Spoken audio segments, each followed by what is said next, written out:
Ha bisogno di bere un bicchiere d'acqua? Magari sì. Un bicchiere d'acqua?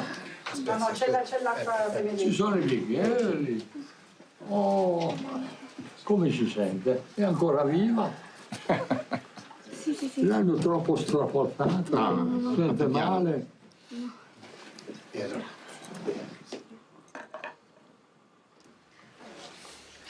Oh, ringraziamo il Signore.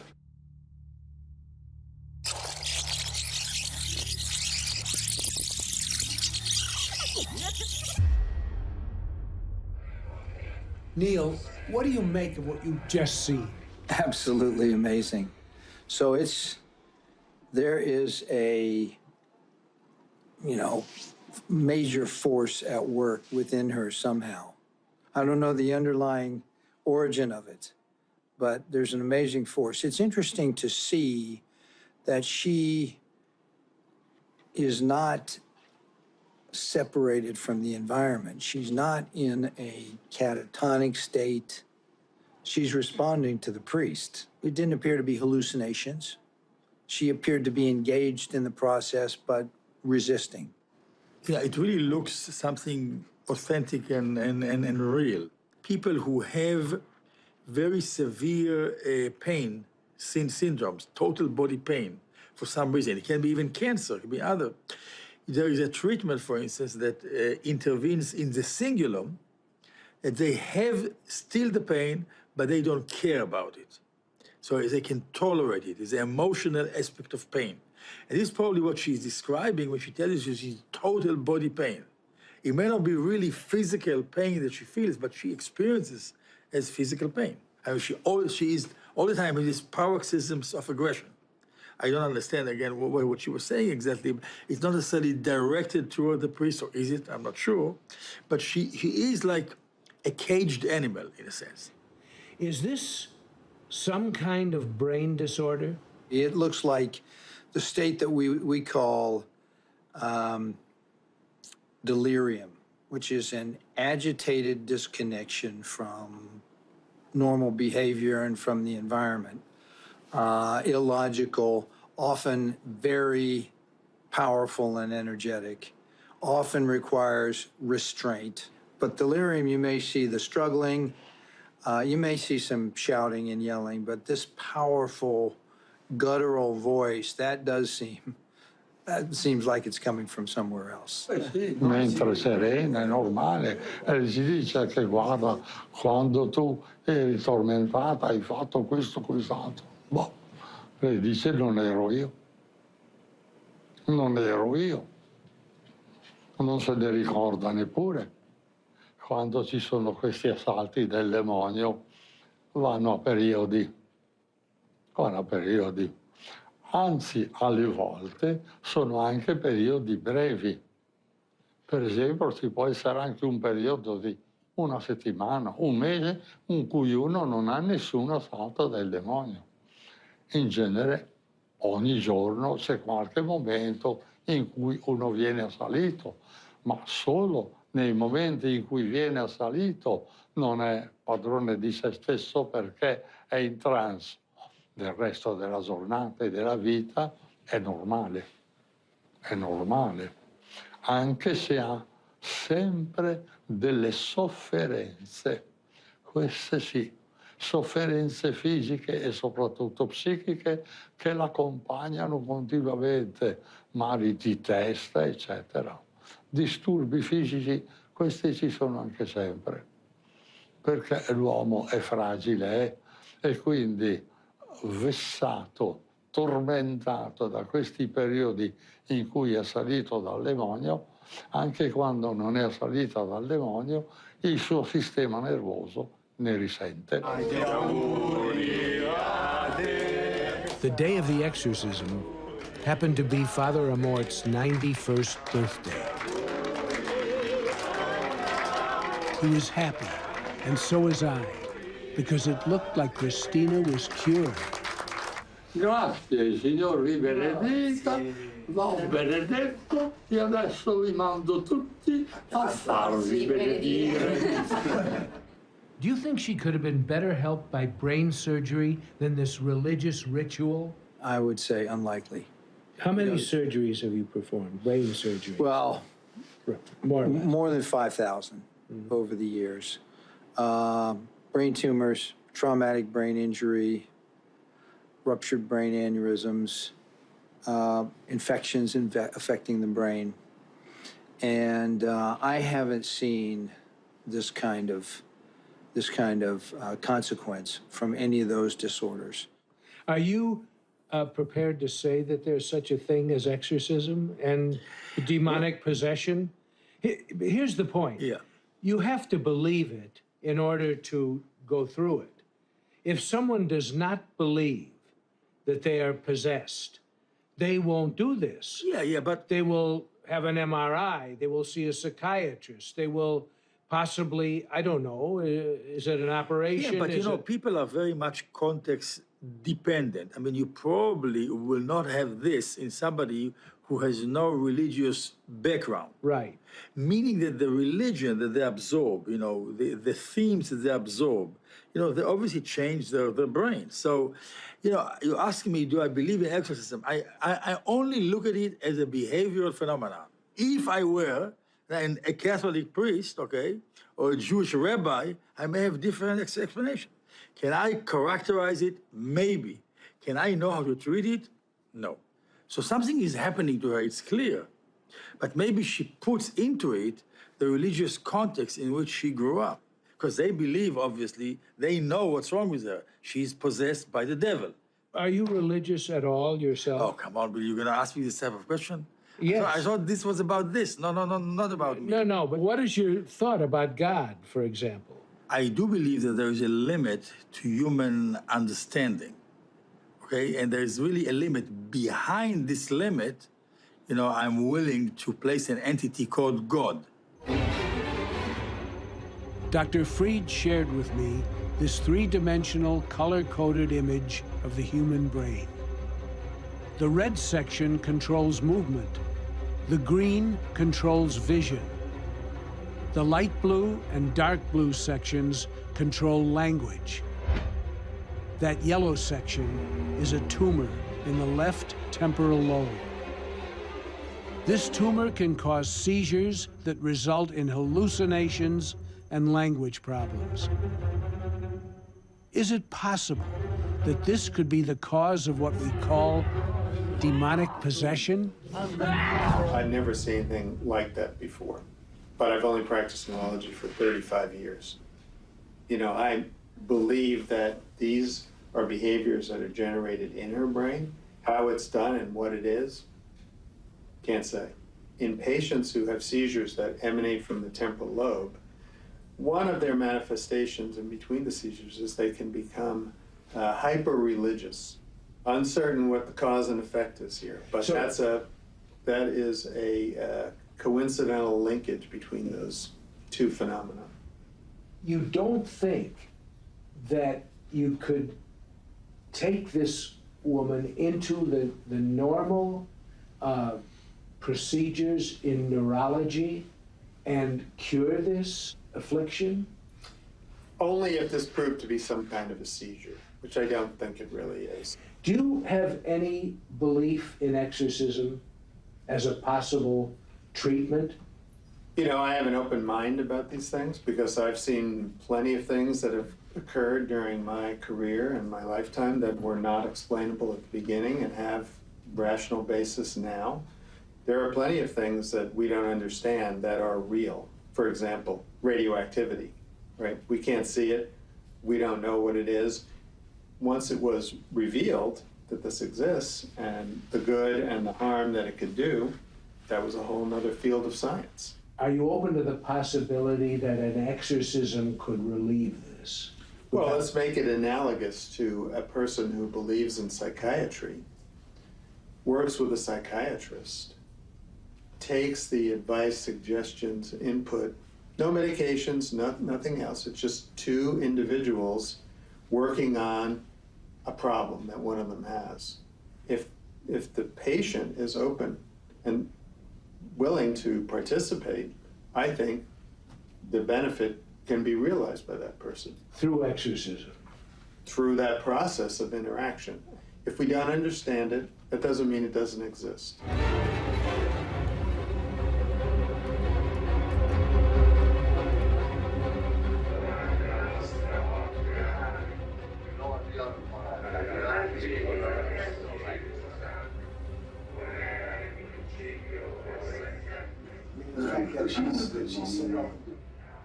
Given our scientific and medical backgrounds, do we countenance the possibility of there being something that's spiritual or supernatural in nature? It takes the form of disturbed behavior. When someone's sick, you're supposed to do something, the right thing to take care of yourself. So she's doing the right thing by her family and everyone else to try to get herself The only back. it's not hurting her, it could be helping her. It could help, yes. Would it be better for her to see a psychiatrist in Rome? Well, the question is, what kind of psychotherapy or intervention does she need? And they have a certain idea that the way you deal with this is by getting rid of that completely negative side of her experience. Perhaps in the case of some people, getting rid of it completely in this ritualistic way is quite good. What do you think this is? Unconscious fraud? No, it's called, not fraud at all. it's a defined, so, okay, this is called a dissociative reaction, or there's culturally Trans disorder. Right. dissociative trance In the disorder. DSM and trance and possession disorder in ICD. So it's a recognized. So this is a Right. recognized diagnosis Right. worldwide. It has some cultural variation, but Right. it's basically the same thing. She is doing something and everybody's participating in a ritual that they all agree is the right way to Shared look at the meaning. world. Part of what may work particularly well for some people in that setting is that everybody in the room, they actually believe this is the framework of reality. This is what it is, and we must do this. It's like placebo response. Right. I'm getting into the Right. idea that Right. if you believe something to be likely to work, it's more likely to work. I have a patient right now on my unit who's similar to this in some ways. She says she's possessed by the devil. She speaks in a bizarre voice. She hasn't attacked anyone, but she comes from a religious background. It's Protestant rather than Catholic, but it might be more the charismatic Pentecostal Protestantism. So it would be fit. She has a history of trauma. And I could say what we're doing for her on the unit is we're treating it with medications, and we're giving her the psychotherapy, creating a safe environment.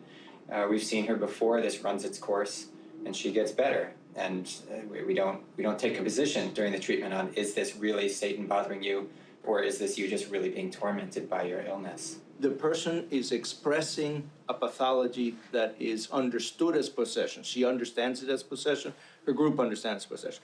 Our field of psychiatry can understand it as possession just on the virtue of what she is presenting, the phenomena, without having to take any kind of stance on whether there actually are demons, spirits, because this kind of possession is attributed to, Arabic spirits, Jewish dead people, Christian dead people, forces, animals. All over the world, there are many different kinds of possession. She just has a certain belief in the origin of the possession. It was a revelation to me that the psychiatric diagnosis of Christina's condition is recognized around the world as demonic possession. I've never met anyone that I would say, oh, that person needs to be exorcised. I think that phenomenon exists. I think it's extremely rare, but I think it exists. And I'll say this, speaking as auxiliary bishop of this region, I get people writing to me, concerned about a loved one, concerned about a son or a daughter, someone concerned about himself, that I've got these strange things going on. What should I do? So I get those letters in this very place. So I acknowledge the reality of it. Would you have any misgivings about recommending a person in extreme spiritual disease to an exorcist, or would you recommend they see a psychiatrist? No, I think in our case today, we would want to eliminate the physiological, the psychological. And in fact, what happens in the church is we have teams of people that will look in a particular case. And that team will involve usually a physician, usually a psychologist, psychiatrist, etc., and a priest. But the natural has to be eliminated before we get to the supernatural. If I started crawling up the walls here, yeah, or moving around on the ground like a snake, yeah, what would you do? I'd call the police. No, I don't know. If I tell you someone has within them they are possessed by a demon, what goes through your mind? I think what goes through my mind is that there are more things in heaven and earth that are dreamed of in your philosophy. This is a strange world that we live in, and to a degree we can know it and control it, and we can analyze it. But there's a dimension to this world that is strange and beyond our capacity to control. This person's possessed by a demon. Does that make sense in scientific terminology? Probably not. But having walked through the scientific all the way, do I come to a limit where I say, maybe there's something beyond what I can manage here? And I should be open to that if it manifests itself. Can you accept the idea of demonic possession, of a demon, a devil, Satan, taking over the soul of another human being? That's not the devil taking over your soul, it's the devil, or whatever you want to call it, seizing your body. The way they take over the soul is by tempting you to sin. That's how they get you, because you're using your free will to do evil. What is the conclusion you came to finally when you completed your last book? How do you have the universe that we've got with so much evil in it? When you've got a good God, an omnipotent God, then how does this evil occur? Well, I believe that a transhuman power of evil exists. Do you believe that there is inherent evil in all of us, let's say? Evil's like a shadow, it's like a parasite. So there's never inherent evil. The devil is good. That's to say, in his being, in his intelligence, in his will, in his ontological integrity, the devil is good, but the goodness has become warped. If a person does not believe, and yet they manifest these symptoms, can they be exorcised? Well, I would say in the full sense of the term, you're doing a full exorcism, when someone really is possessed by a dark power, their own personality has been kind of put on hold. It's sort of in suspense. And what's being addressed is the demon within them. Speaking to the devil, I mean, heck, people like Father Amorth maybe can do that. I would never dare to do it. I'm not there spiritually, I think that's a very dangerous thing. I'm sorry, what did you say? I wouldn't do it. I'd be You afraid wouldn't do to what? Speak to the devil. I mean, if I As in an exorcism? I don't think I'd be any good at it. I wouldn't want to do it. And Why not? I think it's dangerous ground. I think you got to be really, really holy. It's in the scriptures. I know, but Jesus doing Jesus it. exorcised demons. Absolutely, but that's why the church is really careful to choose very holy people and dominate on some goodness. Hey, I don't think I'm ready for that. I'd be afraid. How much higher can you be than bishop? Wait a minute. I'm not joking. I'm really impressed with you saying that. But you mean that that's a higher level of spirituality? I think, you want to find someone who is really at a high level of spiritual attainment, and that's a dicey business. I mean, getting in close quarters with the devil. That's why. Why? Well, because it's the devil. You have the power of Jesus. I do indeed, but the church wants someone who is really personally holy to wield that power most effectively. Do you think it would have been possible for the demon to enter you? Sure, it's possible. But I think much more likely Is it part of your belief system? Sure, and it's possible, yeah. Has it ever occurred to you that all of this work that you've done could expose you to possession? The year I was finishing that book, The Prince of Darkness, I had a attack of serious depression. And it seemed to me that it's like all the evil forces, it wasn't possession, it was just whatever, I don't know, what are the causes of depression? But it was very, very depressing to work with the evil all the time, So I had this very serious depression. And that's why I would say to people, don't concentrate on the devil. I did it and I probably wouldn't do it again. Concentrate on the good, concentrate on God, concentrate on the positive, and don't think that much about the evil side. What you said to me is one of the most interesting statements I've ever heard from a man of your position and standing, which is, I don't think I'm ready to deal with the devil. No, I'd be afraid of it. I'd be afraid of it. I mean, I need a lot more spiritual training and a lot more spiritual maturity. No, and I don't mean that in some flipped way. I understand. I mean, I don't think I'm a terrible person, but I don't think, I think you need to be really at a high level of spiritual attainment to enter into the lists with the devil. Before everyone left, Christina's family asked for her father to be blessed by Father Amort. Una benedizione. Oh, non ne ho bisogno, ma una benedizione. Prega per papà, Cristina, prega per papà. In nome di Gesù Cristo, dei Domini, beati la prosperi, Pedro, Paolo e Pali Gusaldi, et sacra misteri nostri autoritari convisi, all'infestazione di voglie Paoli, fratello, securia credimus. Exorcismos, undicima spirito, omnis incursus, adversari, omnicantato, omnis rete, in nomine Domini, Gesù Cristo. It was a shocking moment. Christina was not cured.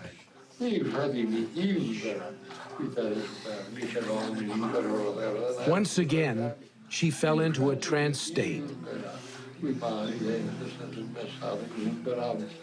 I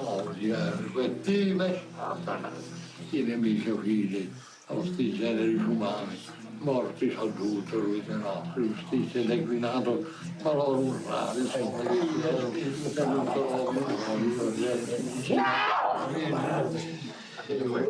When her mother sat for a blessing, it only got worse.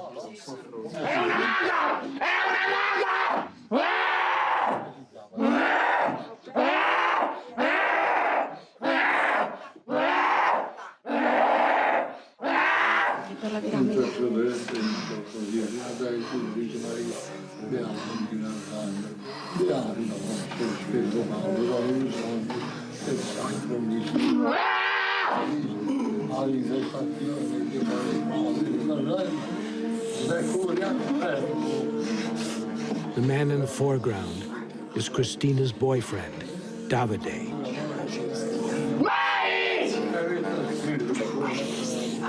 It seemed to me that her reactions were even more violent than before.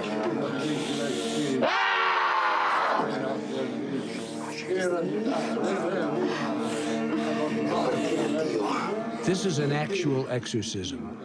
It's different from all the movies. This is not fiction. It was harrowing to witness.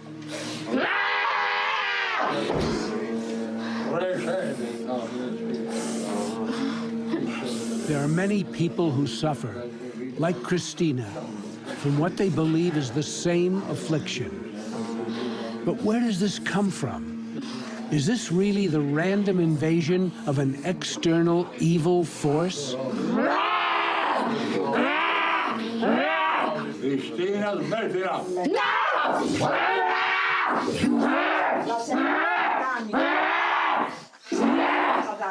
Basta, Cristina. And then suddenly, it was over. But for how long? Father Amort had taken sick and was in the hospital.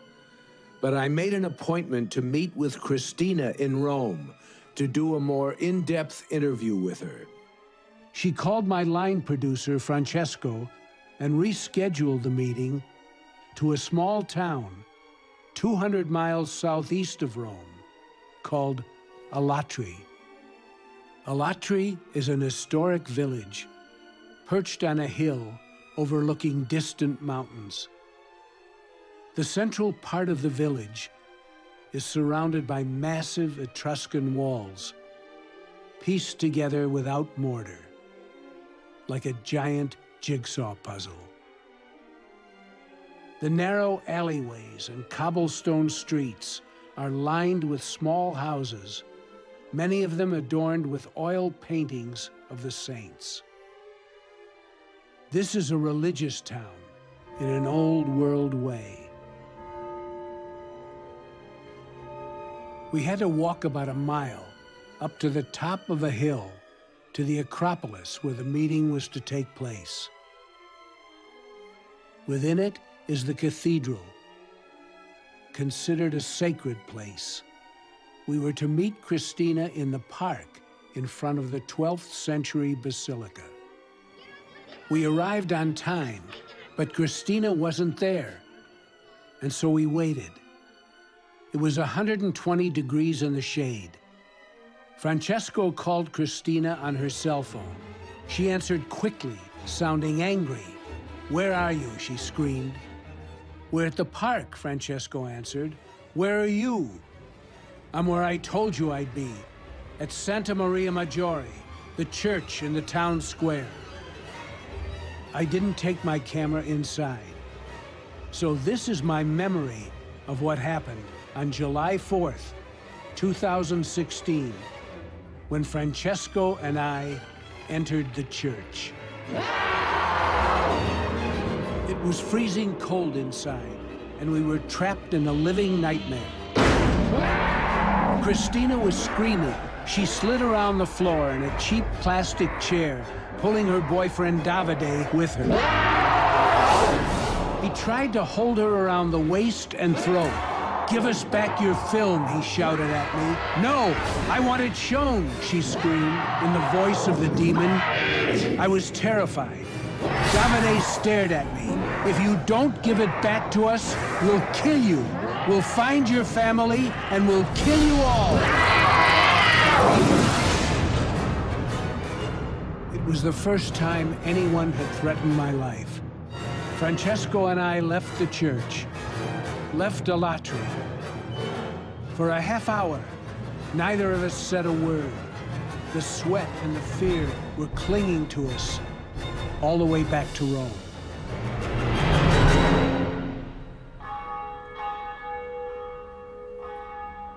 At the end of July 2016, before he could perform Christina's 10th exorcism, Father Amort contracted pneumonia while he was in the hospital. 2 months later, he died.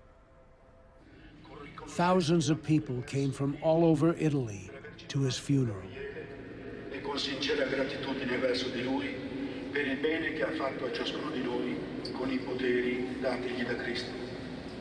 Cari fratelli e sorelle, nel 1991 con Gabriele veniva per la prima volta un gruppo di esorcismi italiani.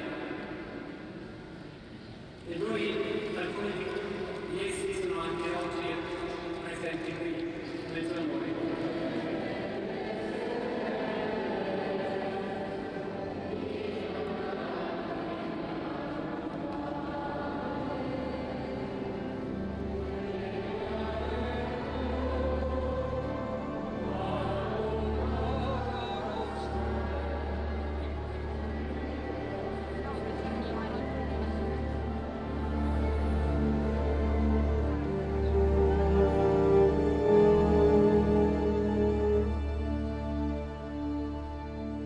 Lui disse: "Non vedo l'ora di tornare in cielo perché prenderò a bastonate il demonio."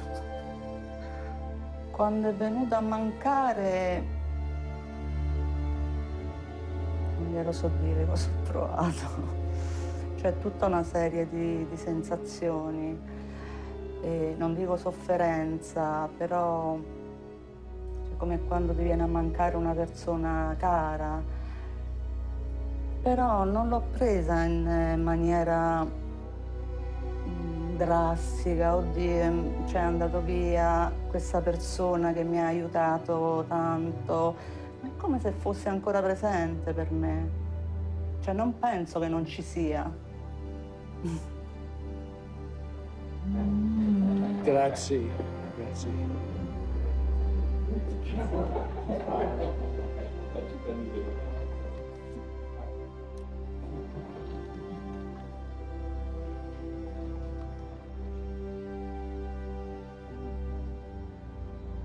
I hope to see you. Will you tell Father I hope to see him on the 30th? Spera di rincontrarla il 30 luglio, allora, se Cristina è d'accordo. He was the most spiritual man I ever met. Like everyone who knew him, I'll never forget him. He enriched my life.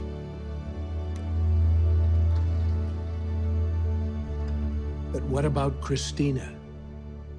As of this moment, Christina's suffering continues. I've reached out to her without success. Friends in Italy tell me she's continued to pursue exorcism with local priests, but Father Amort was in a class by himself. Like the doctors, I can't tell you exactly what's wrong with Christina. My own belief is that there is a far deeper dimension to the universe. We know there is evil. There is also good. And if there are demons, there must be angels.